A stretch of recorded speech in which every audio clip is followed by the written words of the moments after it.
as I was talking and sharing, Brodus reached over and grabbed, I had a 2-arm chair, and he pulled me toward him and began to passionately kiss me. And from there, in that session, we did have sex for the first time. Good evening, I'm Vinny Politan. Welcome to Closing Arguments, and we begin this Friday night with breaking news. And yes, word in, a verdict has been reached in Tennessee in the case of the pastor who was shot and killed by his girlfriend, Latoshia Daniels. His wife, Tabitha, also shot. She survived. The pastor did not.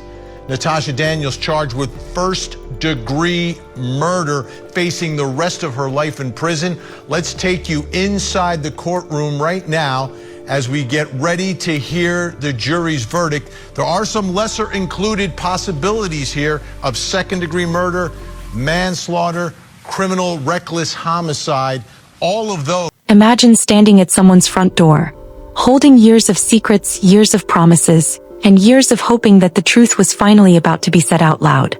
Listen and pay good attention, because on one quiet night in Memphis, a woman named Latoshia Daniels walked into an apartment believing this was the moment everything would finally be explained.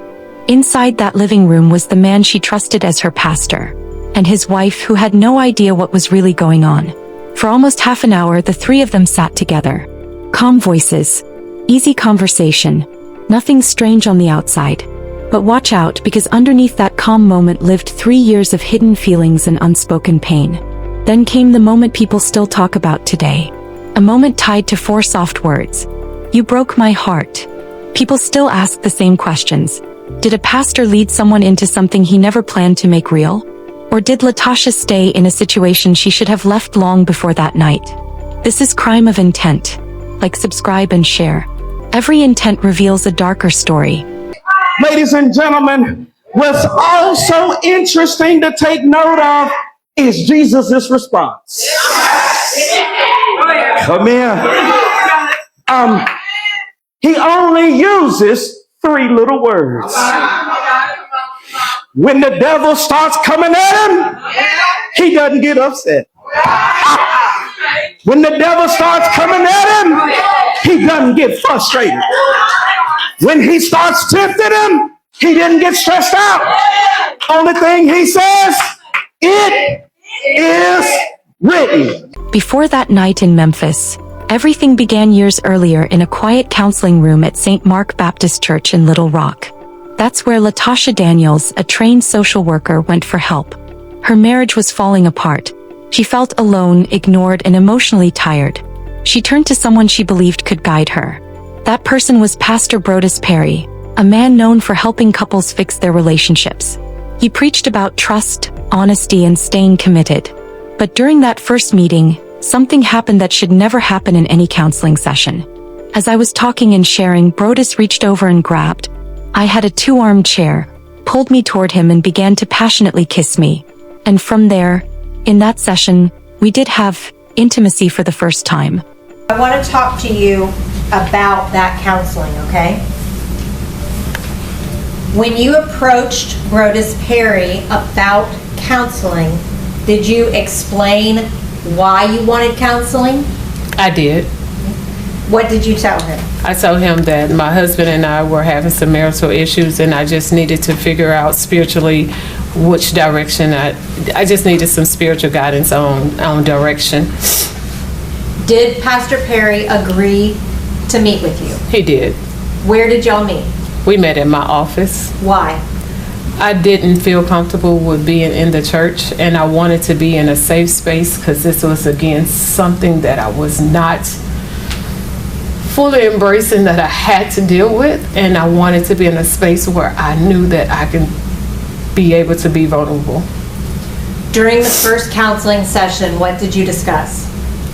Everything that was going on within my marriage. How long was the first counseling session? It was about 2 hours. Were you emotional during that process? Yes. Were you open? I was. Did you tell him very personal, private things? I did. How long Well, at the end of that session, did you determine at that time that you were going to ask for a second session? Yes. How long until you had a second session? It was approximately 2 to 3 weeks before the next one. Did it feel good to get all of that off of your chest? Yes. Did you reach out to Brodus Perry for a second counseling session? I did. Did he say that he would come do a second counseling session? He did.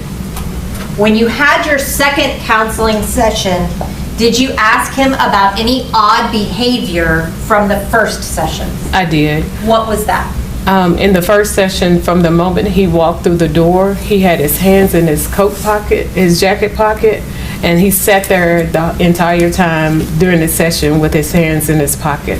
So I found that to be a little strange, but I didn't say anything in the first session. So I asked him during the section session, because he came in and he didn't have his hands in his pocket, and I was like, what was that with you having your hands in your pockets? And at that time, he told me it was because he was trying to maintain his professionalism. Was that the first time that you had any indication that he might be interested in you? That was the first time. Did you proceed to start with the second counseling session? We did. What happened after you started the counseling session? As I was talking and sharing, Brodus reached over and grabbed, I had a 2-arm chair, and he pulled me toward him and began to passionately kiss me. And from there, in that session, we did have sex for the first time. After that moment, their relationship began in secret. They saw each other almost every day. She cooked for him. She brought him meals. Sometimes he came to her job to eat with her. He even learned the code to her office and walked in whenever he wanted. For her, he filled an emotional space she felt had been empty for years. But for him, the meaning was not so clear. When he got a new job offer at a large church in Memphis, she planned 2 parties for him, one at a lounge and one at the church. He paid for most of it. She even helped him cover a financial issue with the church, putting together $2,300. And y'all saw each other frequently, right? We saw each other just about every day. I would cook for him, and so he would come to my office to eat lunch. If he didn't come to the office, I would drop it off for him. But it got to the point to where he knew my code to my office, so he would just come in. He knew where to get his lunch, warm it up, and if I had a session, of course, he would wait out in his vehicle, but other than that, he would come in and we would sit there and have lunch every day. Ms. Daniels, I'm going to rephrase my question a little bit, okay? At some point, did a situation arise where you had to pay back money to the church for Brodus? Yes. How much was that? The debt was $2,500, but I ended up getting him $2,300, and he got very upset with me about it. Why did he get upset with you about it? Because he wanted me to do the full price. And that was not your debt, right? No. So, did Brodus talk to you when this other church reached out to him? He did. Did he discuss with you whether or not he should accept it? Yes. What did you tell him? I told him I thought it was a great opportunity for him. Why? Because of the things that was being shared to me, that some things he was dealing with within the employment at St. Mark. I thought that would be a great thing for him. So he sent me his resume, told me to change it to performance-based, and I did that, and he went to the interview. Is Mississippi Boulevard a prestigious church? To my knowledge. And you're not from here, right? No, You've never lived in Memphis? I have not. Did he eventually, to your knowledge, accept that position at Mississippi Boulevard? Yes. Did the church have a going away party for Brodus and Tabitha Perry? I planned a going away party. Actually, he had 2. He had one at the Cigar Lounge and then one for the church. Who planned the party at the Cigar Lounge? I did. Who planned the party at the church? I did. Who paid for the majority of the gifts? I did. And then he gave me a backstory on how to be able to elicit money from the other members of the church so that he could have a certain amount of money for when he left. What do you mean? Like it was, hey, reach out to the life groups and tell them, I'm going away and we're going to do monetary gifts. So that's what I did. Did he get monetary gifts from that? He did. She also knew his wife, Tabitha. They played tennis. They saw each other at church. They talked politely. And then he posted a message online that she later said hurt her deeply. For me, our agreements have been simple. Talking about the rules of his non-monogamous lifestyle. Girlfriends, he decided, have to be kept out of town. No Jackson, which is hometown for us. No exes, and no place in your current city. Those are the hard no's, right? Even with that hurt, she stayed. She believed his promises that one day he would tell his wife the truth. But early in 2019, things started to change. He joined a group where people discussed open relationships. He wanted her to accept it. When she didn't agree, he grew distant. When she agreed, he was warm again. Their connection became confusing and painful. Then she described an encounter at a hotel that left her feeling disrespected and emotionally empty. What happened after you went to the hotel? The first time I went to the hotel, it was, just a drop off. He had asked me to bring him, to go buy him something to eat and to stop by and get him some bourbon. After I brought that to him, we made an agreement to meet up later on. I had called him and as it was getting later and say, hey, what time are we going to meet up? And he was just like, I don't know, I'll let you know. But he never called. So I was at home and I was like, I'm just gonna break up with him. Like I'm not gonna do this treatment. Like no. I went to the lounge. I still had some gifts to give him and he was coming out and I said, unlock your car, and I started putting the gifts in. Well, once he got closer to me, he just hugged me and gave me the key to the room and was like, go to the room. So I was like, okay, and I did. Once he hugged you, was it all better? It was. Is that kind of how it went with Brodus? Yes. So tell me about what happened after that. That was one of the times that I still had my clothes on. So of course, when he got in there, he's like, why you still got clothes on? And I was like, oh, I'm sorry. I'm sorry. I got undressed. I did tell him, I said, I was coming to break up with you because of the way you're treating me. And he laughed it off and was like, well, why didn't you? And I was like, because I really do love you. He came over to the bed, started tickling me. We laughed it off. And then as we began to engage in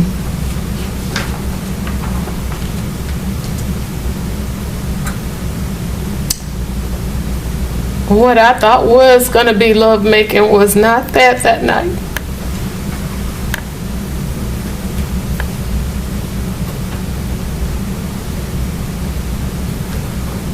Can you tell me what happened?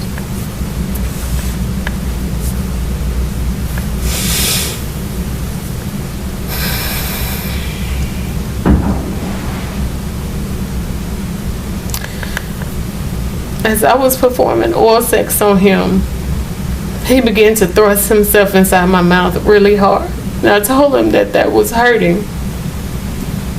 Then he grabbed my hair. I had long hair and he wrapped my hair around his hand and he started yanking it. And when he wasn't thrusting himself in my mouth, he was pulling my hair really hard. And with his other hand, he would just hit me and hit me and hit me. And I was like, it's hurting. And he was like, you better not bite me. You better not bite me. And then after that, we had sex and it was just rough and it was hard and it was just not what I was used to. And then once we finished, something he never ever does was he rolled over and just gave me the cold shoulder, and I was like, "You're not gonna hold me?" And he was like, "No," and just went to sleep. How did that make you feel? I felt so used.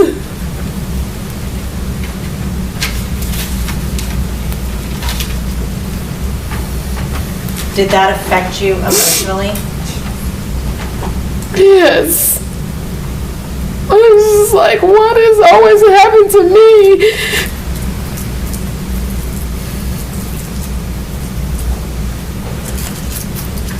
Did you decide anything when you were in that emotional state?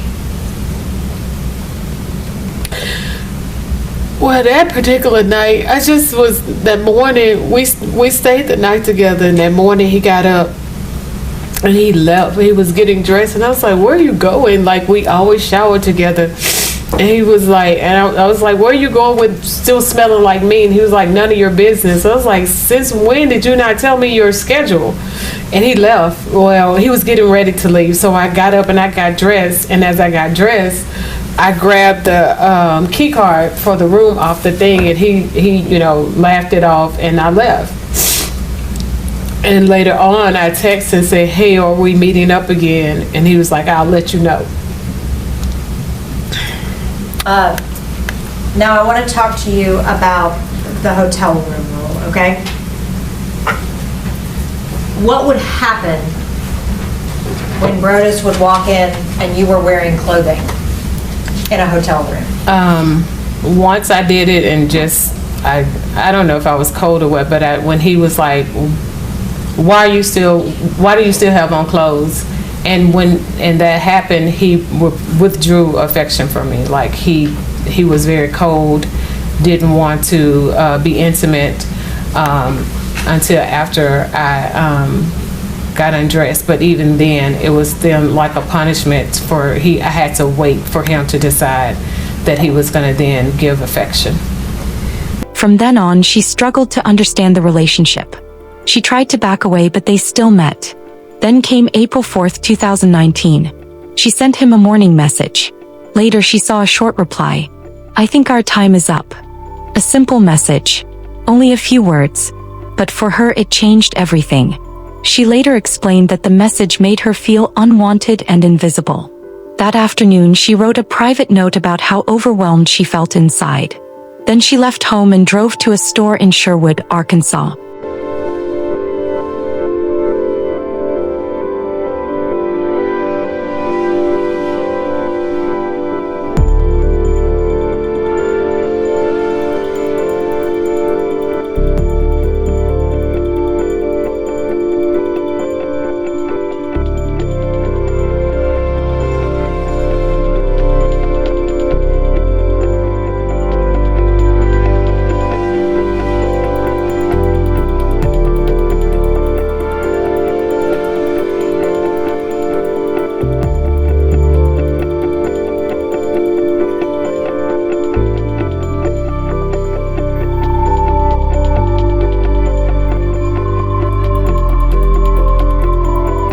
After leaving the store, she drove toward a quiet park. But on the highway, she saw the exit sign for Memphis and turned. She drove for 2.5 hours. She said she needed to speak to him face to face. She needed to understand why everything ended so suddenly. When she arrived in Memphis, she reached out to him. He told her to meet him at the Pocket, a lounge downtown. She went. He saw him there. She walked past him at first, then came back when he acknowledged her. I want to talk to you about April the 4th, 2019, okay? Yes. Can you tell me about the text that you got on April the 4th? I had sent our regular good morning text. I didn't hear anything from him that morning. And then later in the afternoon, I seen what he had responded, and so I opened it up, and it said, "I think our time is up." So he had broke up with me via disappearing text. How did that make you feel?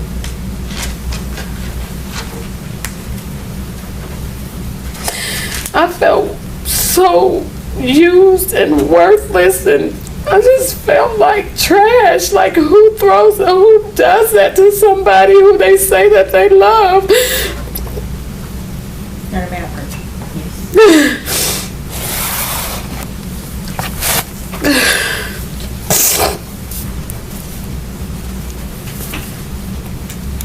How did you react after you read that?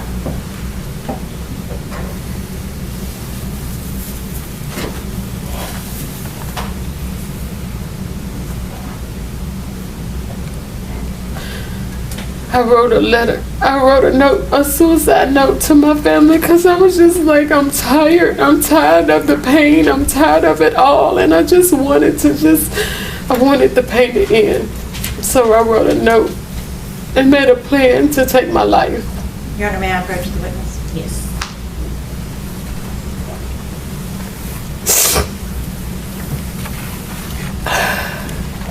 Latasha, do you recognize that? Yes. What is that? This is the note that I wrote to my family.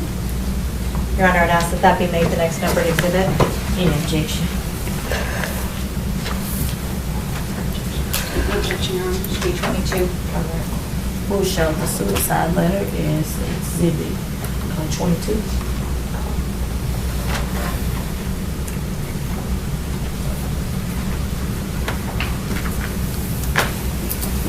Latasha, can you tell me the date and time of that letter? April 4, 2019 at 3:14 p.m. Can you read that letter to the jury?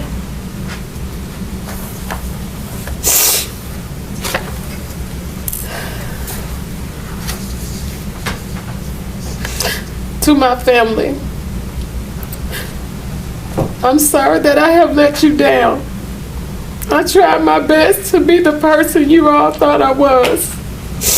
I tried to be the person you could count on and be proud of. However, I have been depressed for a long time. I did well with coping until the past 2 years. My world changed February 24th, 2017. And the shit just keeps getting worse. I know what I have been through may be nothing to some, and you don't understand why I couldn't bounce back. I have fought hard for so long to keep things together. I didn't trust anyone to know deep down how bad I was struggling. Only a few people knew, but they couldn't help me. To my fellas, I'm so sorry that I have let you down. I have fought hard to be the best mother I could be to each of you. I pray that what I have taught you will stick with you forever. Please don't be ashamed of me. Mother, thank you for being my mother. Please know that although you didn't think I loved you, I really did. I wanted so badly for us to be close. There was many times I just wanted to crawl into your arms and have you hold me. I'm sorry for being a failure. I tried to make you proud of me. Words can't explain or express the pain I feel at this moment. I have pretended for so long to be happy. I have tried to work through the pain and begin to heal, but just as my life would have it, yet another loss appears to remind me just how much of a failure I am. I don't have any insurance and I don't have any money, so please just have me cremated and don't worry about a service. I don't want to be a burden. I'm sorry for letting all you down. I love you all so much, and I wish I could live myself as much as I wish I could love myself as much as I love you all. Please take care of my fellas and always remind them of my love for them. I'm not being selfish. I just don't know how. I don't know. Okay.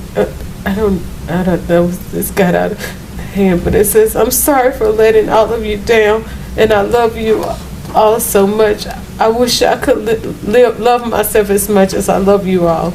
Please take care of my fellas and always remind them of my love for them. I'm not being selfish. I just don't know how to continue bearing the pain I have felt for over 25 years of my life.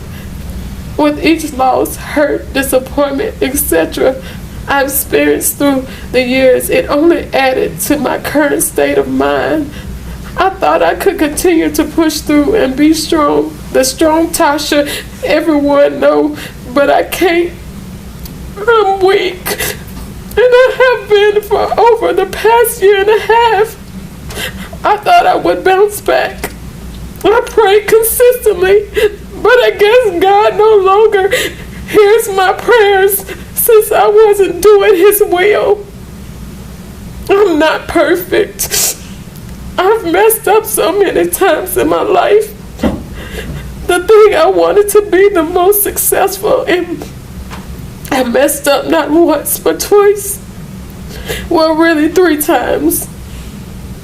I will leave that for you all to find in my journal.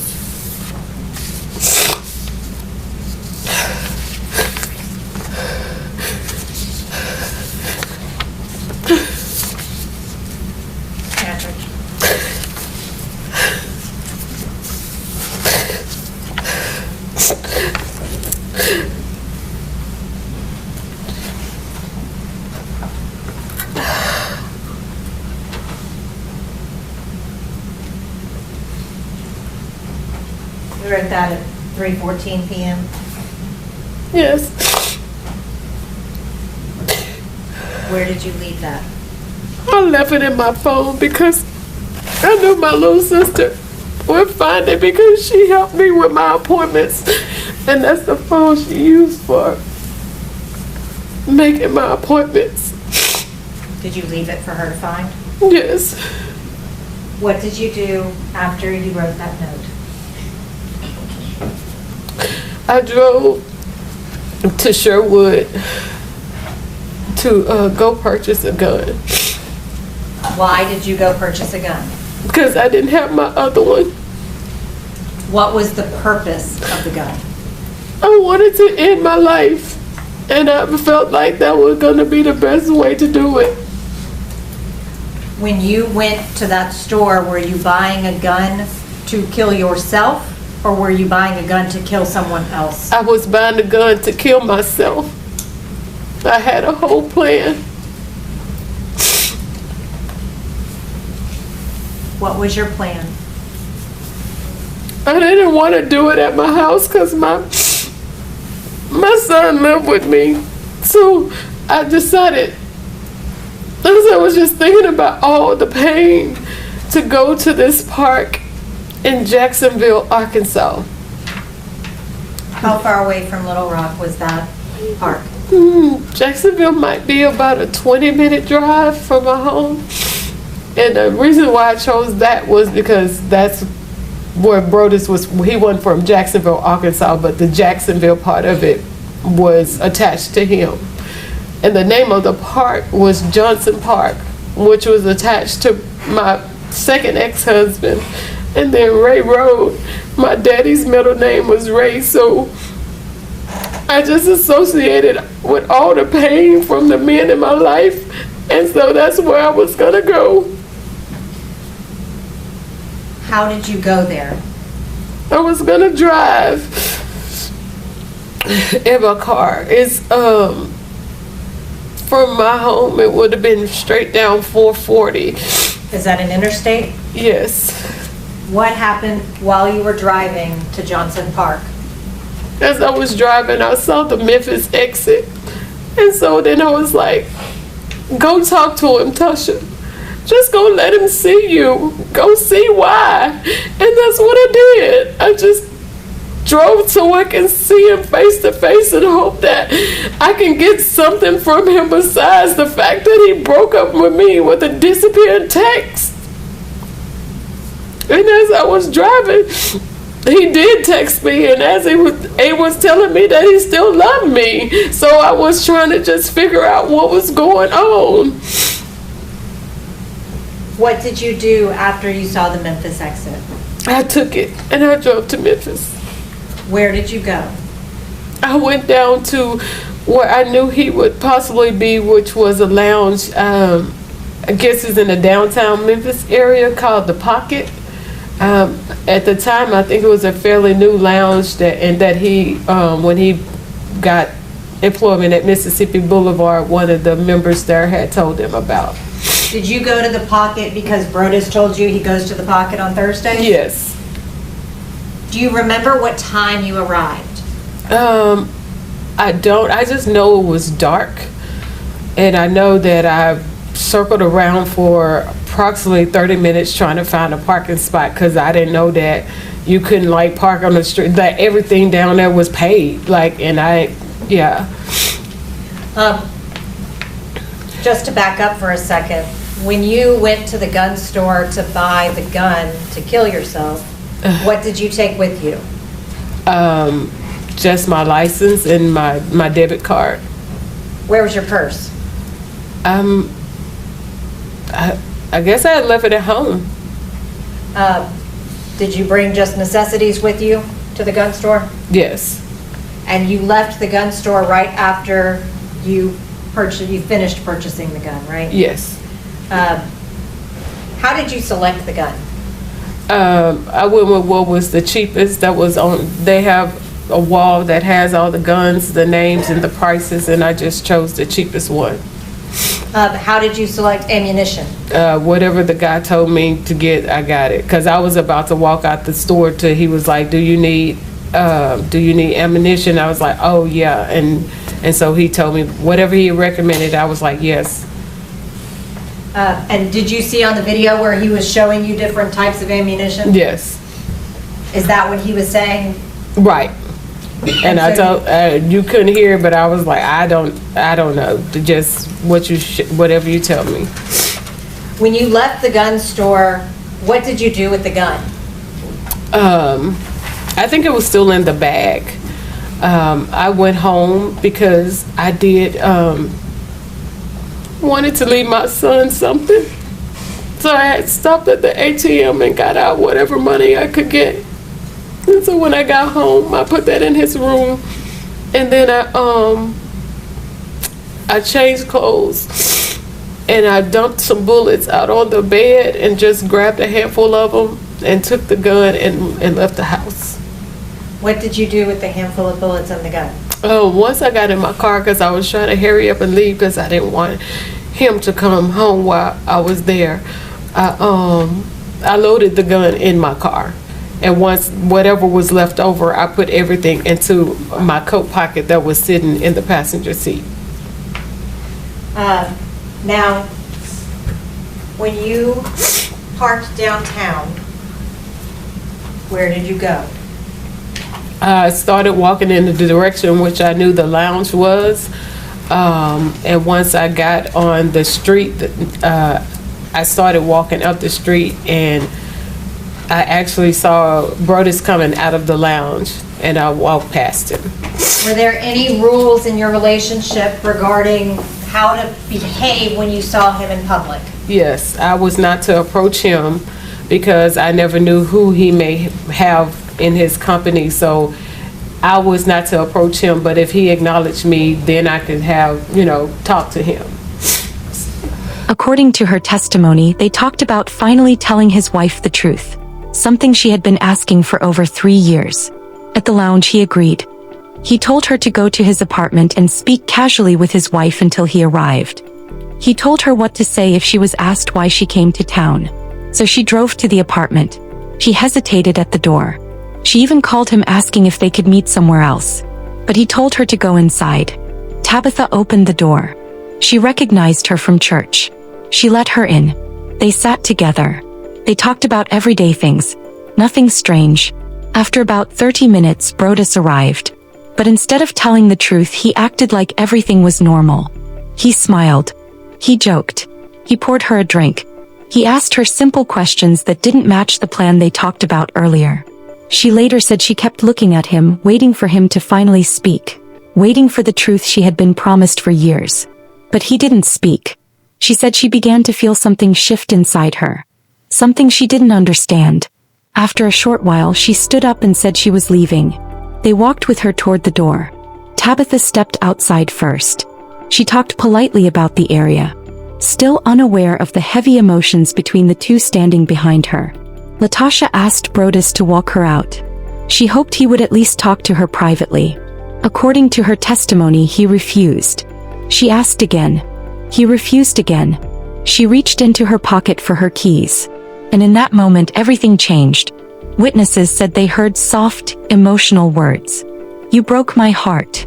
Neighbors called for help. Officers arrived quickly. They found Tabitha outside, injured but alert. They found Brodus inside. They found Latoshia still in the apartment, overwhelmed and silent. Officers secured the scene and took her into custody. The long legal process began that night. Did you come within his sight? Yes. Did he acknowledge you? Yes. You actually walked right. I walked past. He said, "So you're just gonna walk past me and not say anything?" At that point in time, did y'all engage in a conversation? Yes. After you talked with Brodus, what did y'all figure out? Well, we decided that because his thing was I still wasn't wanted to be on board with him and this non-monogamy and have been able to see other women. So we came to I told him, well, we still haven't told Tab. You've always said something about telling Tab, so we haven't told Tabitha. And he said, okay, we'll tell Tabitha. He told me to go to the apartment and just talk to her about tennis until he got there, and that once he was there, we would tell her. He had to go to his boss house to drop off something. And so he gave me a backstory as to what to tell her if she asked me while I was in town, and we left. But before leaving, we came to the resolve that once we told Tabitha about the relationship, we had a trip that was planned to go. We was going to Kentucky.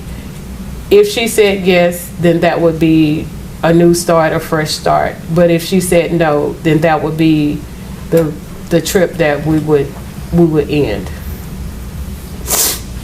Did Brodus indicate to you that he was going to tell Tabitha while y'all were at the apartment? Yes. About your relationship? Yes.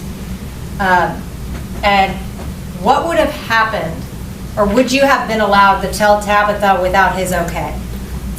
I didn't know. What would you have been able to continue a relationship with Brodus if you had done that? No.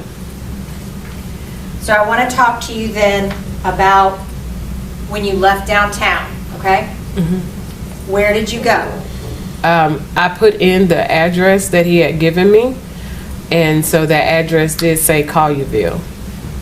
I didn't know how far away it was or anything. I just placed it in the GPS. Do you remember what time you arrived at the apartment? I know it was late. I just remember when we were there and we were talking, I remember the news coming on. Probably around 9 o'clock? Yes.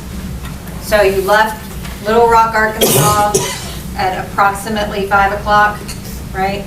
And drove to downtown Memphis, right? Yes. Yes. That takes about 2.5 hours? Yes. How long would you say that you were talking with Brodus? We talked for a while because I remember the valet pulling the car up a ways and getting out, and just because he was sitting in there waiting on him and we never did, so he just pulled it up and we continued to talk. So then you left downtown, it was dark? Yes. Drove to Collierville? Yes. What did you do when you arrived at the apartment? I circled around because I couldn't, it was dark and I really couldn't see like numbers or anything. So I circled around, and then I guess eventually I found the building number and I parked and found my way to their apartment according to the address. If I may just have one moment, Your Honor.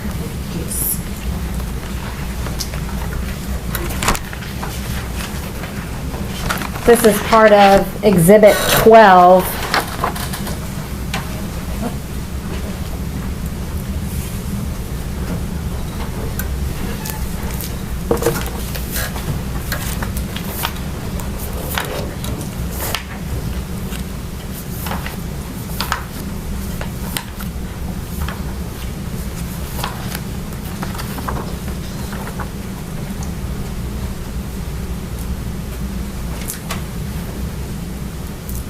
Latasha, is that your car? Yes.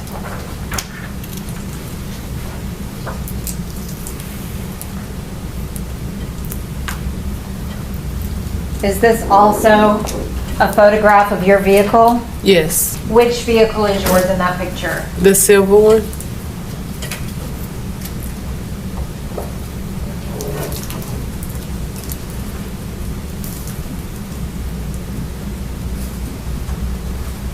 This one? Yes. While you were sitting in your car, did you call Brodus? I did. And I shared with him that I was a little nervous and could we just go somewhere and talk? And he said, no, we're going, you wanted to talk to Tabitha, we're going to talk to her.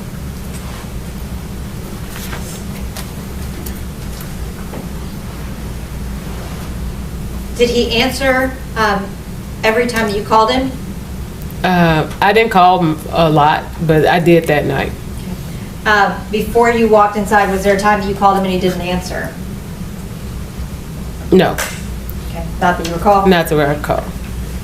After you had talked to him and he said, no, we're gonna do this, what did you do? I went to the apartment and knocked on the door. Were you wearing your coat? Yes. When did you put on your coat? When I got out of the car to go to find him at the lounge. Is that when you were walking around downtown at night by yourself? Yes. Did you ever take your coat off after leaving downtown? No.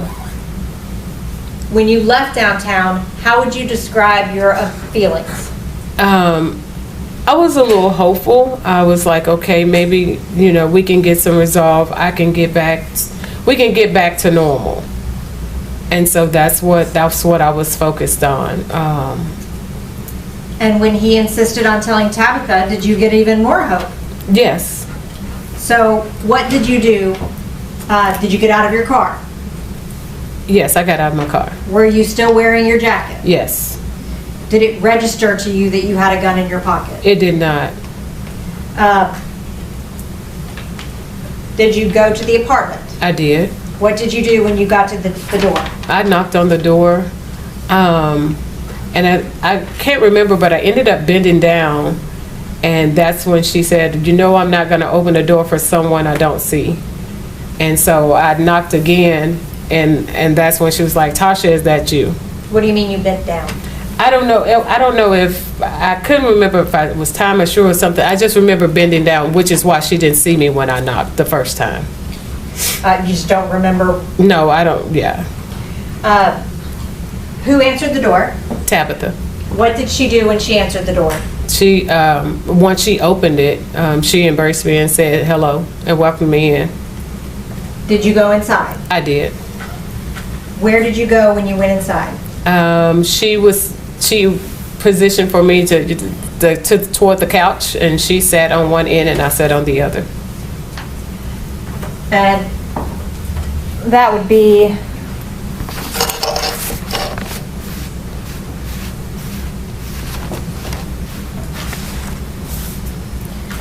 Your Honor, if I may put, this is part of the cumulative exhibit.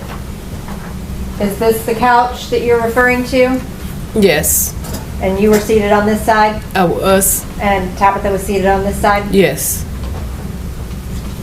Did you talk to Tabitha? Yes, we talked. We talked about tennis, but right before we kind of got into the tennis talk, she had made a phone call to Brodus. And what did she say to him? She told him, she asked how long it was going to be before he got there. And then she told him she had a surprise for him. When Tabitha let you into the apartment, did she close the door behind you? Yes. You and Tabitha were sitting alone in the apartment with a closed door, right? Yes. Would anybody outside of the apartment have been able to see in through that door? No. How long did you sit talking with Tabitha? Again, I know the news ended up coming on, so maybe 15 minutes or so. At any point, did you pull your gun out and threaten Tabitha? No. At any point, did you verbally threaten Tabitha? No. At any point, were you trying to hurt Tabitha? Not at all. Were you happy to be there about to have this conversation with Tabitha? Yes. Was Brodus there yet? No. Now, I want to talk to you about when Brodus Perry arrived, okay? Okay.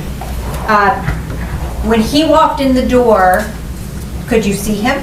Yes. Can you describe his demeanor when he saw you? When he came in, he didn't look surprised or anything, which is what I thought he would do since he knew I was going to be there. But he was just like, I think Tab was like, surprise. And he was like, this not a surprise. I thought you had some keto cookies for me. And from there, he was like, what are you doing here? And then I went with the story again that I was in town for a conference. And we just kind of started engaging in small talk. He came and sat beside me. And then after about a minute or so, was like, would you like a pour? What is a pour? A pour is some bourbon. Did you accept the pour of bourbon? I did. Where was Brodus seated? He was approximately a foot or two from me. I'm putting back up from the cumulative exhibit. That blue chair? This blue chair right Yes. here? And you were seated here? Yes. And Tabitha was still seated here? Yes. After you accepted the pour of bourbon from him, did he make any comments about you drinking? He came back and sat down, and as we were talking, he would make references to me drinking and would say, well, I think you're going to have to stay the night. So I'm thinking, okay, well, this is about to get into this conversation. But he never would give me eye contact. But he would continue to make, it's like, we have to clean out the bed in there because it has a lot of clothes on it. And, but I'm still looking at him to get, to see where are you going with this. But he never did lead into the conversation. He actually started asking me questions like, so where are you staying in Memphis? And I'm like, that wasn't part of what you told me you was gonna say. So I don't know Memphis. He knows I didn't know Memphis. And so I didn't know what to say. I finally said an Airbnb. And then Tabitha was like, where? And I was like, downtown. And then that conversation ended. And he continued to say something about me staying the night, but never going into the conversation of what we were supposed to be talking about. Had you ever been into that apartment before? No. On April the 4th, when you were there, what part of the apartment did you go into? I walked through the front door, which led into a small little hallway and right into their kitchen area. Okay. And then into the living room? And then into, yes. Did you go into any bedroom? No.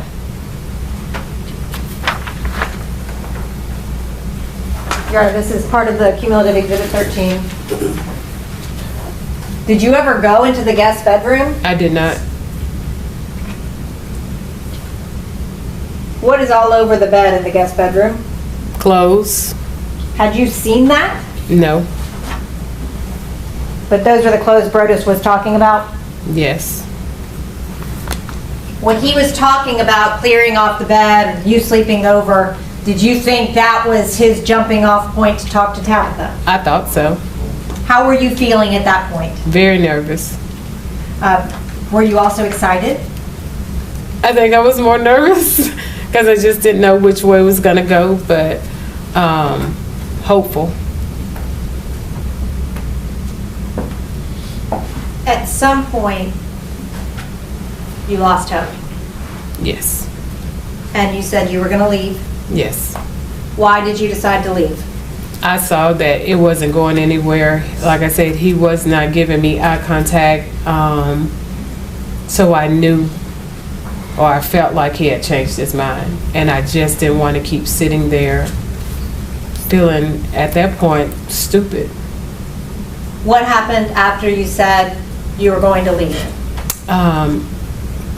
Tabitha got up, he got up, and so she began to tell me about watching for the police, because I had been drinking. Had you drank a lot? No, not at all. But she still was just letting me know. And she began to walk toward the door. And I asked him, would he walk me out? He said no. And I said, why not, sir? That's Southern hospitality for you to walk a woman outside when it's dark. Because I wanted to just get him to see like what happened. Why didn't you follow through? But he refused to walk me out. So Tabitha opened the door and was walking out. I was still trying to get him to walk me out. And as I reached into my pockets to get my keys, I remember being outside the door, and then the next thing I was standing in their kitchen. Do you deny that you shot Brodus Perry? I do not. Do you deny that you shot Tabitha?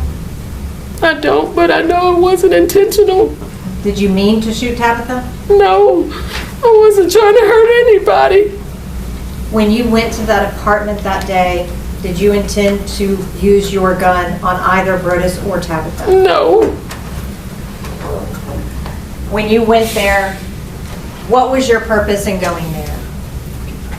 Thinking that I was going to get some kind of ending to the relationship. And what do you mean? Like, okay, of course, after I got to, talking to him at the lounge, we had a plan. It was either going to be a start or an ending, but it was something that I could see, like I knew it wasn't just a disappearing text, but still, I love you, So I went to the apartment, I guess, for lack of a better word, to get some resolve. Did you have hope, given that Tabitha was open to the open marriage? I was nervous about that because, like I said, he had told me she had these rules about not nobody that you know and things like that. So I'm like, she knows me. So I don't know what that was going to be like. I didn't even think about anything beyond that. As far as Tabitha goes, this is a person that you became friendly with, right? Correct. How did you balance that with having an affair with her husband? It was very hard. She, like, we started off, she had approached me to invite me to lunch. It came out of nowhere, and I didn't know like what was really going on, because by this time Brodus had been talking about us being sister wives, and so when she asked me, I was a little confused because I'm like, okay, has he talked to her about it? But she never said anything about our relationship. Even when we began to play tennis, it was her who initiated it. So it was uncomfortable for me, but we were friendly. And it was hard, but I still did it because I wasn't going to tell her, because I love Brodus. When Brodus told you that he wouldn't walk you outside, He said, Tab will do it. How did that make you feel?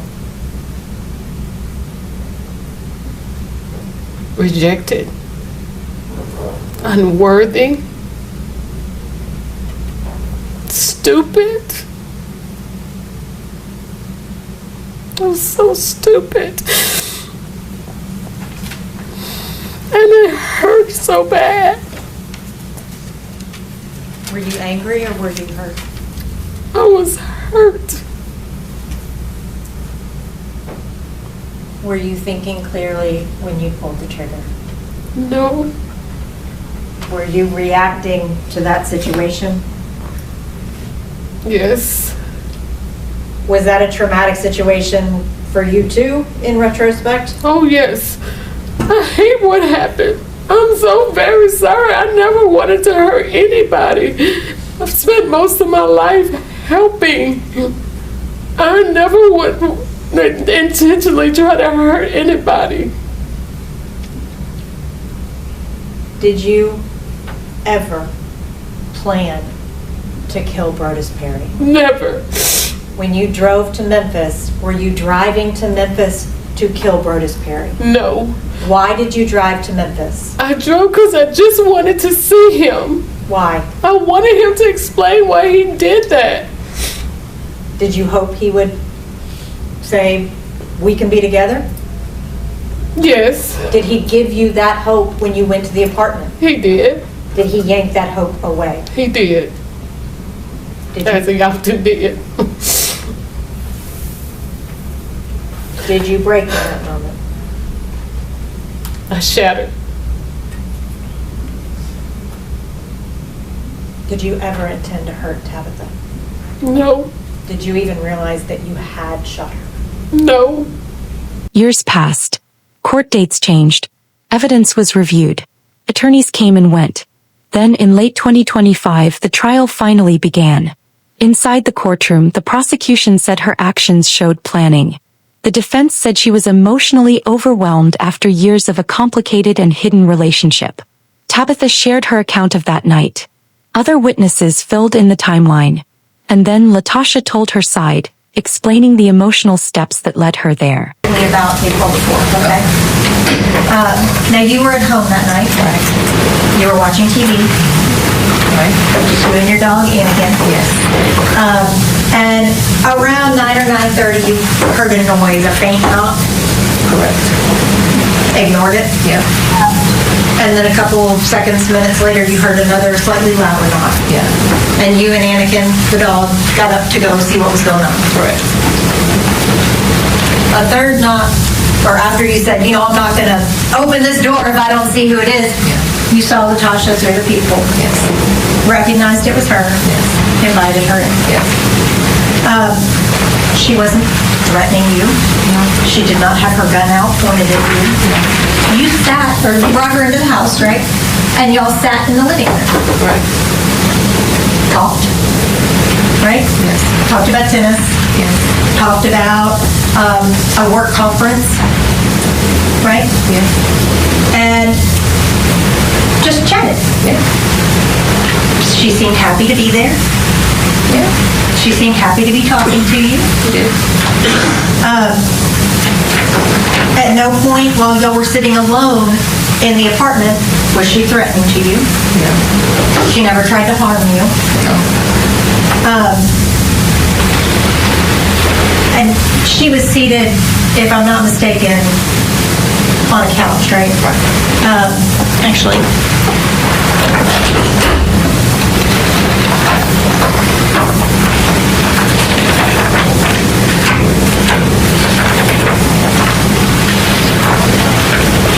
You're in a mattress, Whitney. Yes.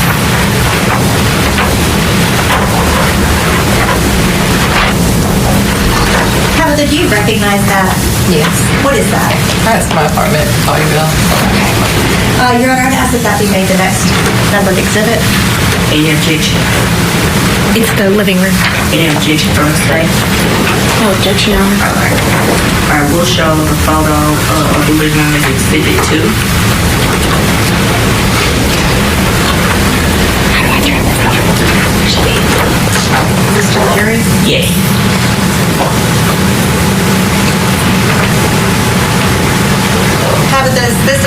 the living room at your apartment? Yes. Where were you seated speaking to Latasha? I would have been seated on the left end of the sofa. So, I think it won't work on the screen. It's gotta be good. So, like here? Yes. Okay. And where was Latasha? On the opposite end. About here? Right. Next to these other chairs? Yes.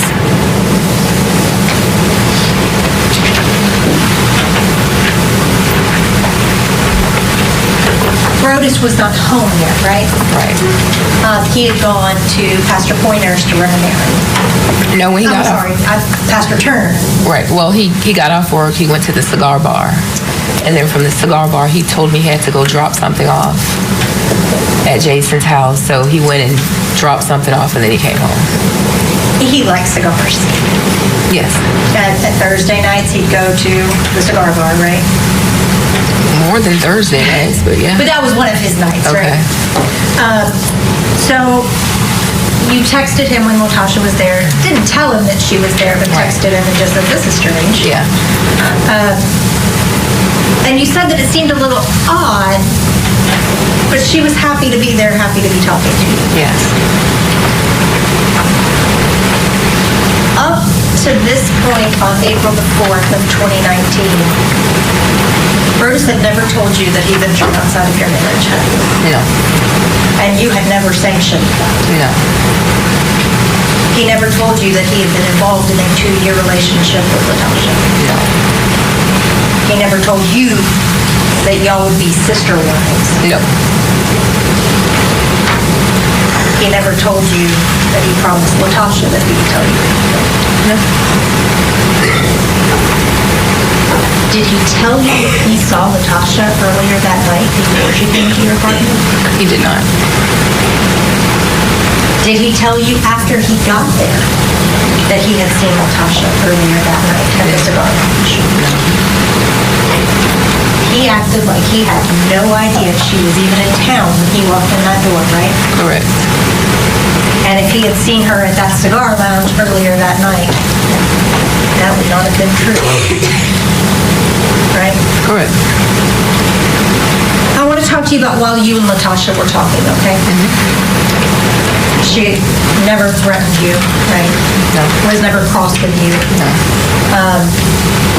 And she engaged with you cordially. Yes. Seemed genuinely happy to be there. Yes. Now I want to talk to you about when Brodus arrived home, okay? Can you describe his demeanor when he walked in? Agitated. Did he immediately come in and offer the bourbon? No, not immediately. Okay. When did that happen? I would say once he kind of settled in, he had bags, he had things with him, so he set those down, told me that he brought me these aminos. He made the statement about this was an uninvited guest. And then I think that's when he started saying, what are you doing here? Where are you staying? That whole bit. And at some point around there is when he offered, does anybody want a drink? After he made the drinks, he also sat down, right? Yes. And when we're looking at Exhibit 2, Brodus sat in this chair? I can't remember which chair he sat in, to be honest. That's okay. One of those chairs. And while he was seated in one of these chairs, Latasha was still seated here? Yes. Were you still seated over here? Yes.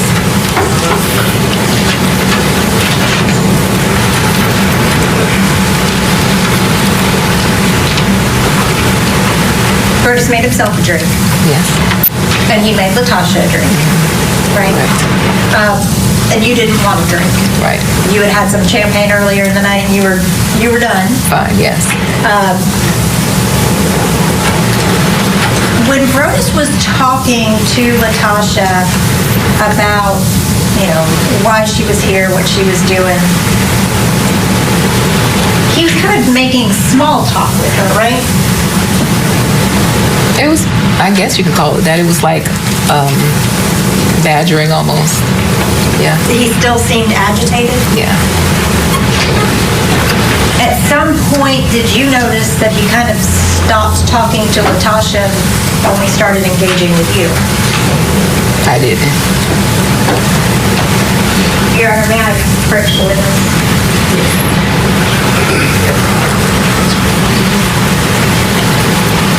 Your Honor, I have a transcript of her statement. I previously provided a copy to the state, but I have a bound copy provided as a reference. Could you look at page 8 for me? Lines 8 through 17. Okay. And just read those for me, let me know. What line is 18? I'm sorry. It's not numbered. May I approach? Yes, it should be. It's just hard to see. Oh, okay.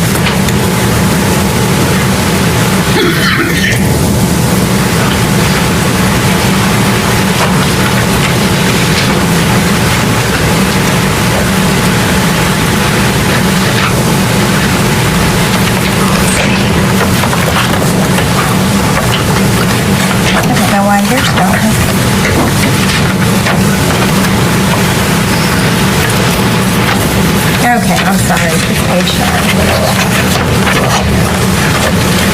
Starting here, and then just down a couple lines. Okay, so it says...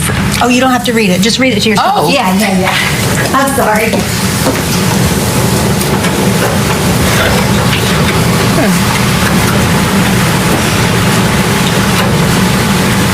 Okay. Do you remember telling the police that he kind of stopped talking to her and started engaging only with you? I don't, but if it's here... You don't dispute that that's... I know, I won't dispute it. Okay. You could just put that in. Okay. Thank you.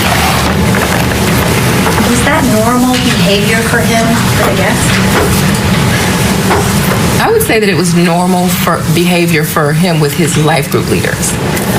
It was not unusual for him to talk kind of rough to them and just, I would often say, I don't know why y'all put up with him.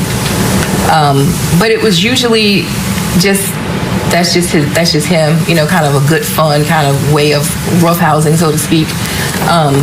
So I always found it kind of cringy, but it was not unusual. Okay. I want to talk to you now about when Latasha said that she was going to go ahead and go. Okay. She basically said, I'm not going to keep you guys, right? And everybody stood up. And you led the way to the door. Right. Latasha was behind you. Correct. And Brodus was behind her. Yes.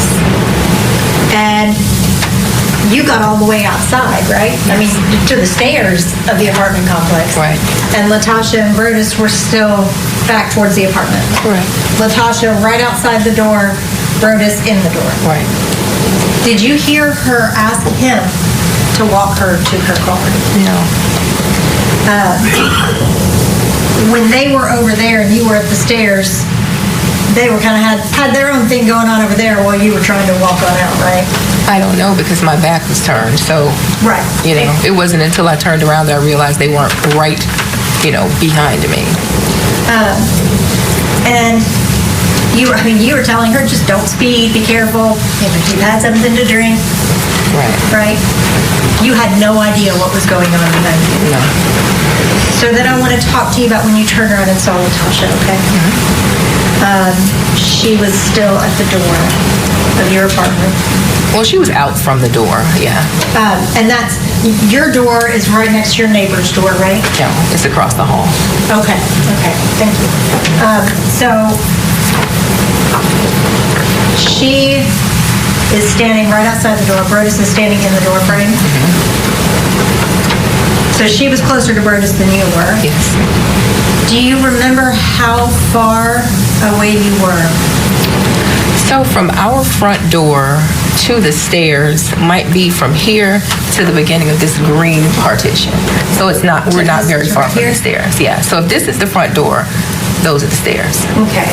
So if I'm there, Brodus is here, she's maybe here. So it's like, you know, equal space between all three of us. It's not a lot of space. 12 feet? I don't know. I don't know. I'm not. After hearing everything, the jury reached a decision.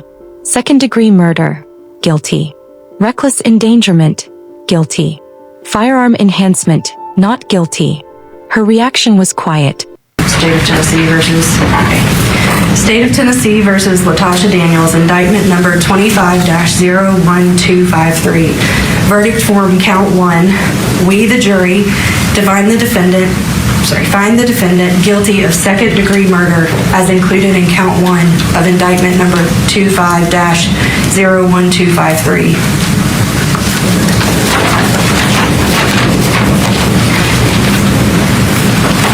State of Tennessee versus Latosha Daniels, indictment number 25-01253, verdict form count 2.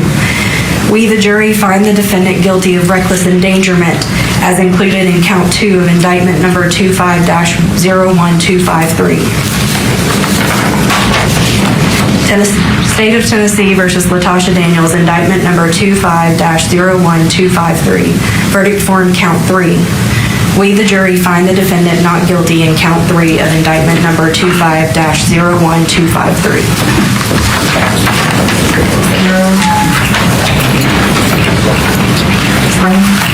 Did you like the jury poll? Yes, please. Okay. I'll start on this end. Is that your verdict? So, accepting the reality in front of her. Before the courtroom closed, a friend of hers spoke publicly about the pain of watching someone she cared about face such a life-changing moment. People still ask the same questions today. Why didn't someone walk away before everything collapsed? Why did years of secrets lead to a single moment that changed so many lives? And how did 3 people end up standing in a doorway none of them were ready for? There are no simple answers. Only choices, emotions, and intentions that shaped everything that night. This is Crime of Intent. Thank you for watching. Like, subscribe, and share. Every intent reveals a darker story.